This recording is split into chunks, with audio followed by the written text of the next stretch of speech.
Greetings to you, friends.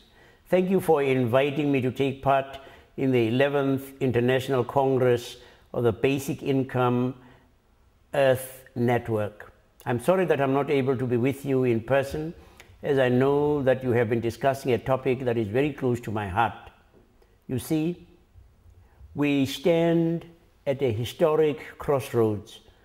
One road leads up to the higher ground of social equity and inclusion, human dignity, full economic participation, broad-based prosperity and growth. The other leads downwards to growing poverty and economic inequity, social conflict, increased joblessness, and pervasive insecurity. The high road involves time-honored values of solidarity, compassion, and care. The low road is characterized by selfishness and greed. It threatens the stability of our families and even our entire social fabric. We have a unique opportunity to wipe out hunger and abject poverty, to make sure that no one falls into absolute destitution. For perhaps the first time in history, we have the resources, the know-how, and the technology to make starvation and dependency relics of the past.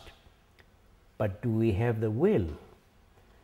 We can achieve this vision if only we can learn to use the wealth and resources entrusted to us to build real human security.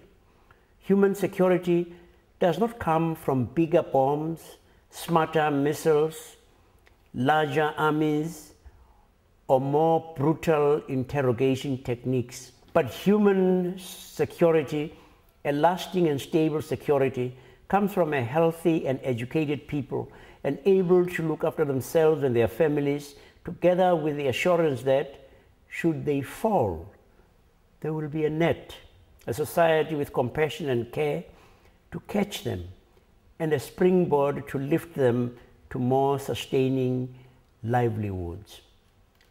Around the world, many governments are recognizing the important role that social transfers are able to play in fighting poverty, promoting development, enhancing productivity, and stimulating economic growth. It is no surprise that many emerging economies, including Mexico, Brazil, and my own country, South Africa, have recently expanded their social grant programs. There are already encouraging signs that these initiatives are making sustainable improvements in the living standards of poor households. But more can and should be done. For one thing, the conditions often attached to social transfers tend to prevent the poorest families, the very people who most desperately need income support, from accessing grants. Universal grants, which can be targeted in other ways, offer one of the simplest and most effective strategies for overcoming the problem. If we fail to extend and strengthen our social security safety nets, we run the risk of condemning the next generation to a future where the gap between rich and poor yawns even wider. Another danger of such failure is that growing numbers of people fall deeper and deeper into a poverty trap from which they become unable to escape on their own. A recent British government report warned that the world's poorest and most marginalized households have realized little or no benefit from efforts to achieve the United Nations Millennium Goals related to health and education.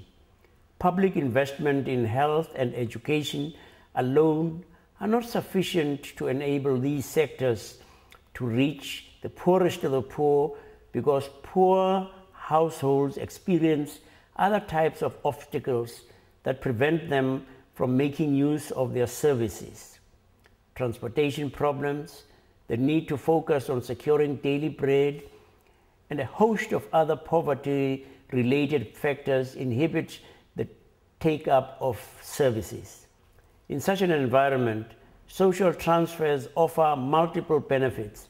Not only do they provide direct relief from hunger, by enabling households to buy food and other basic necessities, but they also allow families to make long-term investments in health and education, thereby increasing the impact of public spending in these areas. In Southern Africa in particular, where the HIV/AIDS pandemic has exacted such an enormous human toll, social transfers can improve household nutrition, increase access to vital medications, enhance the effectiveness of both prevention and treatment programs, and allow people to live longer, healthier lives. Social transfers are not simply an issue for developing nations. We live in a world where technological advancements are reducing the need for human labor, particularly in less skilled professions.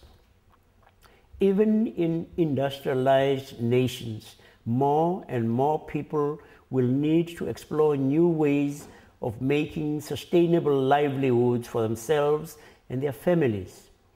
As economies change, households are likely to face more frequent periods of uncertainty and transition.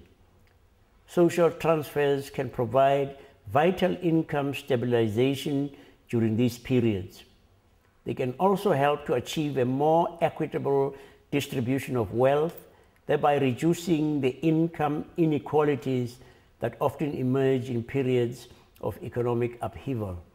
Friends, I do not need to remind you of the importance and benefits of campaigns such as the Basic Income Movement that are designed to enhance the dignity, well-being, and inclusion of all people and to move us closer to our vision of social equity.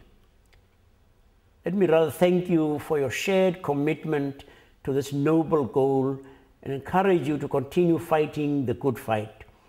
Let us work together to redouble our efforts to build bridges with governments, businesses, labor, faith communities, and other civil society organizations to hasten the day when all enjoy freedom from hunger, extreme want, and may have access to a social wage of at least $2 a day.